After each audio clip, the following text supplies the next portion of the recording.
आज या ठिकाणी आपण एक भूगोल विषयाचा अभ्यास करणार आहोत. तर सुरुवातीला मला सांगा, आपण ज्या परिसरामध्ये राहतो त्या परिसराचा ज्यावेळी आपण अभ्यास करतो त्याला काय म्हटलं जातं? परिसराला सगळ्या आपल्या परिसराला काय म्हणतो आपण? आपल्या आजूबाजूचा जो परिसर असतो त्याला आपण पर्यावरण किंवा वातावरण. तर मला सांगा, तुम्ही ज्या ठिकाणी राहताय त्या ठिकाणी प्रसिद्ध असणारे एखादं ठिकाण सांगा मला. सोमेश्वरच्या मंदिराच्या जवळ तुम्ही राहता. तुम्ही ढगाई मंदिराच्या जवळ. तुम्ही वडजाई. तुम्ही काय मंदिराचं असं काही नाही, दुसरं एखादं कॅनल असेल किंवा रेल्वेचा रोल असेल. म्हणजे आपण ज्या ठिकाणी राहतो त्या ठिकाणी अशी कोणती तरी एक स्पेसिफिक जे असं म्हणतो आपण त्या ठिकाणी एक खूण असते की ज्या ठिकाणी आपण जवळ राहतो. तर मी समजा माझ्या गावामध्ये जिल्हा परिषद शाळा त्याच्या जवळ राहतो, म्हणजे त्या ठिकाणी असणारी ती आपल्या राहण्याची खूण आहे. म्हणजे एक लक्षात घ्या की आपण ज्या ठिकाणी राहत असतो, ज्या ठिकाणी वावरत असतो किंवा ज्या परिसरामध्ये आपला वावर असतो त्या ठिकाणच्या प्रत्येक ठिकाणची आपल्याला इत्थंभूत माहिती असणं आवश्यक असतं. ज्यावेळी आपला परिसर, तुम्ही लहान असताना विचार करा की तुम्ही ज्या ठिकाणी राहत होता त्या ठिकाणची परिस्थिती कशी होती आणि आताची परिस्थिती काय आहे. म्हणजे ज्यावेळी तुम्ही सुरुवातीला लहान होता त्यावेळी तुमच्या आसपास किती घरं होती आणि आताच्या वेळी आता तुमच्या आसपास किती घरं आहे याचा तुम्ही बारकाईने जर अभ्यास केला तर तुमच्या एक गोष्ट लक्षात येईल की त्यावेळची असणारी परिस्थिती आणि आताची असणारी परिस्थिती याच्यामुळे बराचसा फरक झालेला दिसून येईल. तर आज आपण काय करणार आहोत, तर काही ठराविक प्रश्न मी तुम्हाला विचारतो. तुमच्या म्हणजे आवडीचा जो भाग आहे त्याच्याविषयी आपण चर्चा करूया. तुम्ही मला सांगा, तुम्हाला कोणकोणते सिनेमे आवडतात? सांगा. ऍक्शन सिनेमे. तुम्हाला कॉमेडी पिक्चर्स. तुम्हाला इंग्लिश पिक्चर्स. म्हणजे प्रत्येकाच्या आवडीनिवडी देखील आपल्याला वेगळ्या असलेला दिसून येतात. म्हणजे ज्या ठिकाणी आपण वास्तव्य करतो, आता मला वाटतं की मी एखाद्या शहरामध्ये जाऊन राहतो किंवा एखाद्याला वाटतं की मी खेड्याकडे राहतो, पण खेड्याकडे राहणाऱ्याला काय वाटतं की मी आता शहराकडे गेलं पाहिजे किंवा शहरात राहणाऱ्याला वाटतं की अजून मोठ्या शहरामध्ये मी गेलं पाहिजे. म्हणजे अशा प्रत्येकाच्या एक वेगवेगळ्या इच्छा असलेल्या आपल्याला दिसून येतात. अशाच प्रकारचा एक पाठ आपल्या या भूगोल विषयामध्ये आहे, त्याचं नाव आहे मानवी वस्ती. मग एक लक्षात घ्या, या मानवी जीवनामध्ये ज्यावेळेस हे चित्र तुम्हाला दिसतंय का? बघा याच्यामध्ये काय तुम्हाला दिसतंय? या चित्रामध्ये काय दिसतंय? धरण दिसते. बरोबर. त्याच्यानंतर रेल्वेचा ट्रॅक दिसतोय. हा एक रस्ता दिसतोय. बरोबर. त्या ठिकाणी दुसरं बघा चित्र. हे काय दिसतंय? नदी दिसते किंवा तलाव आपण म्हणतो. त्याच्या शेजारी असणाऱ्या वस्त्या दिसत आहेत. पलीकडच्या बाजूला बघा काय दिसतोय? रस्ता दिसतोय. रस्त्याच्या बाजूला काय दिसत आहेत? घरं दिसत आहेत. बरोबर आहे. त्याच्यानंतर हे चित्र बघा. या चित्रामध्ये काय दिसतंय तुम्हाला? वाहने, रिक्षा दिसते. त्याच्याबरोबर ट्रॅफिक दिसते. बरोबर. म्हणजे वरचं चित्र आणि खालच्या चित्रामध्ये तुम्हाला फरक जाणवतोय का? जे वरचे चित्र असतील ते कुठले असतील मला सांगा. गावाकडचे. ओके. आता शहरामध्ये तर अशी परिस्थिती नसणार आहे 100%. आणि हे चित्र कुठलं असेल? शहरात. त्याच्याच बाजूस हे जर अभ्यास केला तर हे चित्र कुठलं आहे? गावाकडे. म्हणजे या चार चित्रांचा जर आपण अभ्यास केला तर आपल्या एक लक्षात येईल की गावाकडचं असणारं वातावरण आणि शहराकडचं असणारं वातावरण, गावाकडची असणारी लोकसंख्या आणि शहराकडची असणारी लोकसंख्या याच्यामध्ये जवळजवळचा फरक असलेला आपल्याला दिसून येतो. आता पुढचा मुद्दा आपला असा आहे की मानवी वस्ती म्हणजे काय? बघा सर, तुम्ही मला सांगा का मानवी वस्तीची व्याख्या काय दिलेली आहे? ज्या ठिकाणी माणसे राहतात त्या जागेला मानवी वस्ती म्हणतात. ज्या ठिकाणी आपण राहतो त्या ठिकाणाला काय म्हटलं जातं? मानवी वस्ती असे म्हणतात. त्याच्यामध्ये पुढे काय दिले? घराची, रस्त्याची आणि सुविधांची समूह रचना म्हणजे वस्ती. म्हणजे त्या ठिकाणी आपल्याला काय काय आवश्यक असतं? तर राहण्यासाठी आवश्यक असते ते पहिल्यांदा त्याच्यानंतर असणाऱ्या त्या ठिकाणी असलेल्या सोयी सुविधा आणि या सगळ्या गोष्टी जर आपल्या आसपास असतील तरच आपण त्या ठिकाणी वास्तव्य करू शकतो. ही तेवढीच गोष्ट खरी आहे. म्हणजे आपण ज्या ठिकाणी राहू शकतो अशी परिस्थिती ज्या ठिकाणी तयार होते त्याच ठिकाणी वस्ती तयार होते. एवढं लक्षात आलं का तुमच्या? ठीक आहे. पुढचा मुद्दा आता याच्यामध्ये बघा घटक दिलेले किंवा आपण ग्रामीण वस्तीचा आपण डायरेक्ट अभ्यास करूया. आता या ग्रामीण वस्तीमध्ये सर दिसते का तुम्हाला? बघा स्लाइड्स बघा दिसते ना? ग्रामीण वस्ती म्हणजे काय? सुपीक जमीन असलेल्या ठिकाणी शेती व्यवसाय केला जातो. शेतकरी कुटुंब आपल्या व्यवसायाच्या सोयीच्या दृष्टीने आपल्या शेतामध्ये घरे बांधून राहतात. यालाच वस्ती या नावाने संबोधले जाते. कालांतराने वस्तीचा विस्तार झाला म्हणजे त्याची वाढी झाली म्हणतात. ज्या मानवी वस्तीमध्ये बहुसंख्य लोकांचे मूळ व्यवसाय स्थानिक नैसर्गिक साधन संपत्तीशी निगडीत असतात. उदाहरणार्थ शेती, मासेमारी, खाणकाम इत्यादी अशा वस्तींना ग्रामीण असे म्हणतात. बरोबर. आता मला एक सांगा, यातून आपल्या एक लक्षात येईल की ग्रामीण वस्ती म्हणजे काय? ज्या ठिकाणी पाणी, रस्ता असेल किंवा त्या ठिकाणी लागणाऱ्या त्याला मूलभूत लागणाऱ्या ज्या गरजा म्हणतो त्या जर गरजा पूर्ण असतील तर त्या ठिकाणी वस्ती तयार होते.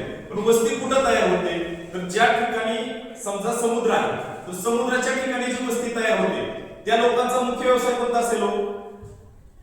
समुद्राच्या ठिकाणी कोणता असेल? मासेमारी. मग मासेमारी करणारी लोक एकत्रित येऊन कुठं राहतात? समुद्राच्या किनारी. त्यालाच आपण काय म्हणतो? कोळीवाडा असं.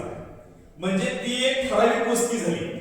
म्हणजे ज्या ठिकाणी ज्या परिस्थितीमध्ये जो तो व्यवसाय त्या ठिकाणी सेट केला जातो किंवा जो व्यवसाय त्या परिस्थितीमध्ये तयार होतो त्या व्यवसायाशी निगडीत असणारी लोक. समजा आता तुम्ही ज्यावेळेस जंगली प्रदेश असतात किंवा आपण काय म्हणतो वाळवंटी प्रदेश असेल जे त्या ठिकाणी कशा वस्त्या दिसतात आपल्याला?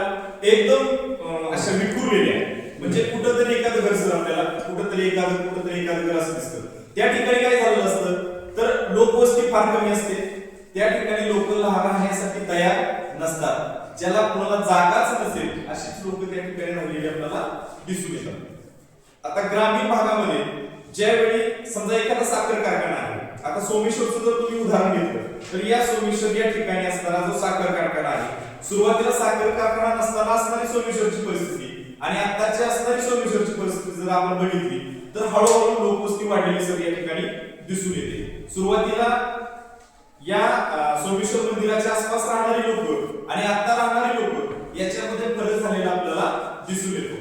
म्हणजेच काय तर त्या ठिकाणी असणाऱ्या वास्तूवरती त्या आसपासच्या परिसराचं राहणीमान अवलंबून असतं.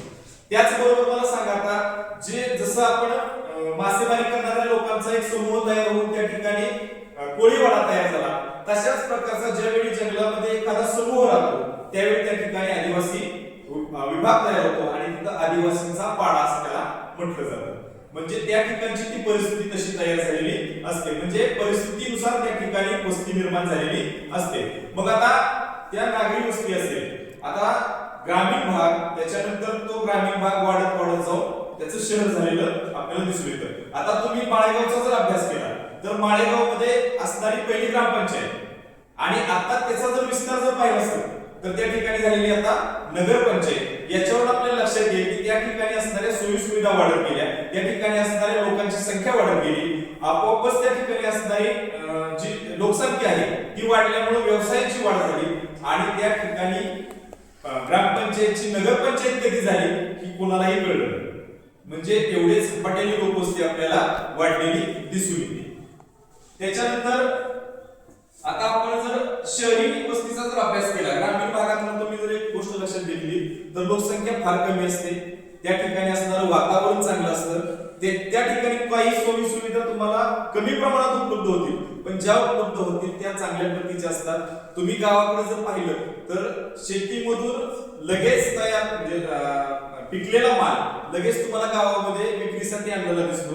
तसं जर आपण शहराचा विचार केला तर शहरामध्ये असणारी लोकवस्ती जास्त असते, त्या ठिकाणी प्रदूषणाचं प्रमाण वाढलेलं असतं, वाहनांची संख्या जास्त असते आणि राहणीमान जर आपण तसं पाहायला गेलं तर जसं खेड्यामध्ये आपण व्यवस्थितपणे सगळा एखादा व्यवसाय करत करत समजा शेतकरी जर असेल तर शेतकरी त्याच्या जोडीला असणारा दुग्ध व्यवसाय असेल किंवा कुक्कुटपालन असेल यासारखे व्यवसाय तो आपल्या गावाकडे करू शकतो.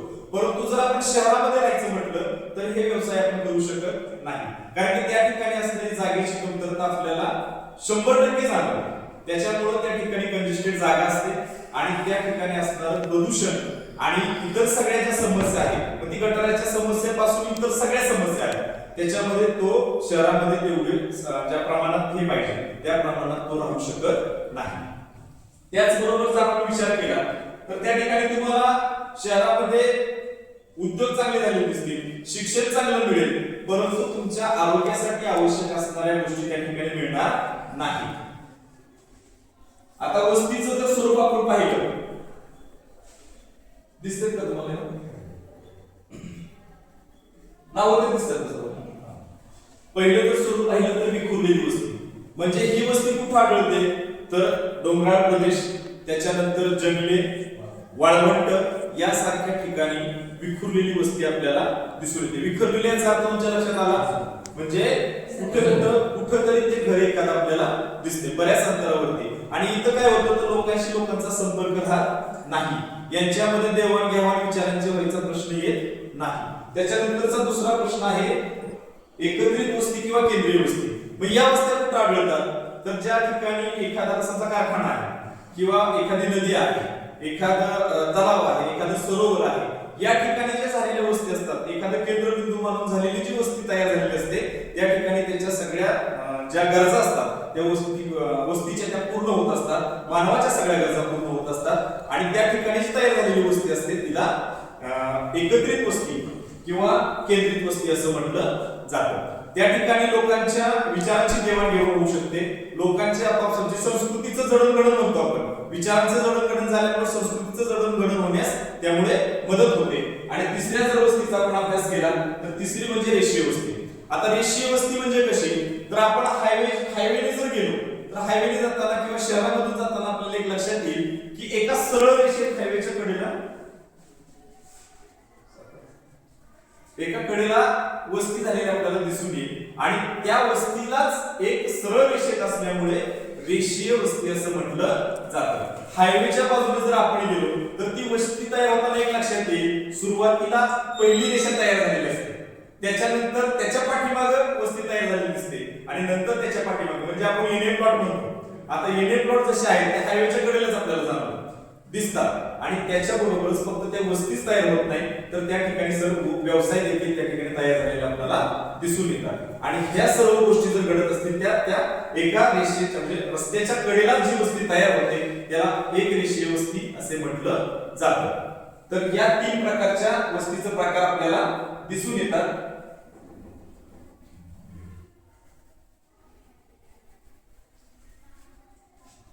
हे तिन्ही प्रकार तुमच्या लक्षात आले का? आता या वस्तीच्या निर्मितीवर परिणाम करणारे घटक लक्षात घ्या. पहिला घटक आहे भौगोलिक घटक. त्याच्यामध्ये हवामान असेल, पाणी असेल आणि जमिनीचा प्रकार. म्हणजे ती वस्ती निर्माण होण्यासाठी पहिला घटक कोणता गरजेचा आहे तर तो हवामान. म्हणजे एखाद्याला त्या ठिकाणी राहण्यासाठी जर एखाद्याला गरमीचा त्रास होत असेल तर त्याला वाळवंटात जर घर बांधलं तर तो तिथे राहू शकतो का? नाही. जर एखाद्याला थंडीचा त्रास होणार असेल तर तो महाबळेश्वर सारख्या ठिकाणी राहू शकत नाही. म्हणजे ज्याला जसं वातावरण सूट होईल त्या पद्धतीने त्या ठिकाणी राहण्याची तो वस्ती निवडत असतो. त्याच्यानंतर दुसरा आहे घटक तो पाणी. म्हणजे सर्वांना जीवन आवश्यक असा घटक म्हणजे पाणी. जर एखाद्या ठिकाणी जर पाण्याची सोय नसेल तर त्या ठिकाणी वस्ती झालेली आपल्याला दिसून येणार नाही. तिसरा घटक आहे तो जमिनीचा प्रकार. म्हणजे आता आपण बघतो जमिनीचे प्रकार कोणते सांगता येईल तुम्हाला? सुपीक जमीन असेल, काळी जमीन, त्याच्यानंतर मुरमाड जमीन असते, लाल मातीचा प्रकार, लाल जमीन, लाल मातीची जमीन असते. म्हणजे अशा वेगवेगळ्या प्रकारचे जमिनीचे प्रकार आपल्याला दिसून येतात. मग एक लक्षात घ्या, ज्यावेळी सपाट मैदानाची जमीन असते माणसं डोंगरावरती राहतात, परंतु त्या ठिकाणी देखील आपल्याला सपाटीकरण केल्याशिवाय घर बांधू शकत नाही. म्हणजे जमीन निवडत असताना देखील आपल्याला राहण्यासाठी तो एक महत्वाचा घटक पाहिला पाहिजे. त्यानंतर आर्थिक घटक. आर्थिक घटकामध्ये काय येतं, ज्या ठिकाणी आपण राहणार आहोत त्या ठिकाणी रोजगार आपल्याला उपलब्ध होईल का. त्याच्यानंतर दुसरा घटक कोणता येतोय, उद्योग आणि व्यापार. त्या ठिकाणी एखादा आपण स्वतःचा उद्योग व्यवसाय करू शकतो का, किंवा एखादी जर वस्तू आपल्याकडे विकायला असेल तर ती आपण बाजारपेठेमध्ये घेऊन जाऊ शकतो का, असा सगळा विचार करून त्या ठिकाणी आपल्याला राहण्याची सोय झालेली दिसून येते. तिसरा म्हणजे सामाजिक घटक. त्याच्यामध्ये परंपरा असतील आणि सुविधा असतील. परंपरेमध्ये काय येतं, तर आपल्या ज्या चालीरीती घडत आलेल्या आहेत, ज्यावेळी आपण गुढीपाडव्याला काय करतो आपण, मला सांगा, गुढी उभारतो, बरोबर आहे. ही गुढी उभारण्याची पद्धत जर आता अपार्टमेंट मध्ये जर आपण बघितलं तर गुढी आता कशावरती उभा केली जाते, एवढी काठी घेतली जाते आणि त्याला साडी बांधून ते लिंबाचा पाला येतो. पण ती गावाकडे जर आपण गेलो तर थोडा मोठा कळक असा उभा केलेला असतो, 20 फूट 25 फूट, म्हणजे कुणाची गुढी मोठी होईल गावाकडे स्पर्धा लागलेली असते. शहरात तशी स्पर्धा असत नाही. परंतु तो गुढी उभारण्यामागचा जर उद्देश आपण पाहिला तर तो जो लिंबाचा पाला आहे आणि तो जो गुळ आहे तो एकत्रित करून त्याच्यापासून तयार होणारा जो पदार्थ आहे तो जर आपण खाल्ला तर आपल्या तो आरोग्यासाठी फार चांगला असतो. ही त्यातून घेण्याची जी परंपरा आहे ती शहरामध्ये माहीत नाही. त्यांना फक्त एक माहित आहे की गुढी पाडवा या सणाला गुढी उभारावी लागते आणि ते आपले अपार्टमेंटच्या बाहेर फोटो काढतात, गुढी उभारतात, संपला. म्हणजे हा गुढी पाडवा सण जर आपण पाहिला तर शहरामध्ये त्याचा होणारा जे साजरा होतो आणि खेडेगावात जर पाहिला तो साजरा होणारा सण जर पाहिला तर आपल्या लक्षात येईल की या गोष्टी त्या ठिकाणी आपल्याला दिसून येतात. त्याच्यानंतर राजकीय घटक. त्याच्यामध्ये सुरक्षा आणि शासन व्यवस्था. म्हणजे तिथं जर आपण पाहायला गेलं तर कोणतीही ठिकाण राहण्यासाठी जर आपल्याला सुरक्षित असेल तर आणि तरच आपण त्या ठिकाणी राहू शकतो. एखादी गुन्हेगारी करणारी जर टोळी आपल्या शेतात राहिला असेल तर आपण त्या ठिकाणी वास्तव्य करू का, तर त्या ठिकाणी आपल्याला प्रोटेक्शन म्हणजे जर आपलं सुरक्षा जर आपल्याला त्या ठिकाणी वाटत नसेल तर आपण त्या ठिकाणी वस्ती करून राहू शकत नाही. अशा प्रकारे काही घटक आहेत जे आपल्याला वस्ती करण्यापासून आपल्याला परावृत्त करतात. आणि वस्ती करण्यासाठी कोणते घटक आहेत हे आपल्या लक्षात आलं का, आणि परावृत्त करणारे घटक लक्षात आले का. ठीक आहे. तर मग अशा पद्धतीनं आज आपण मानवी वस्ती कशा प्रकारे तयार होते आणि मानवी वस्तीचे असणारे प्रकार कसे असतात, मानवी वस्तीवर परिणाम करणारे घटक कोणते असतात, या सगळ्या गोष्टी आपण पाहिलेल्या आहेत. तर सर्वांना लक्षात आलं. ठीक आहे. तर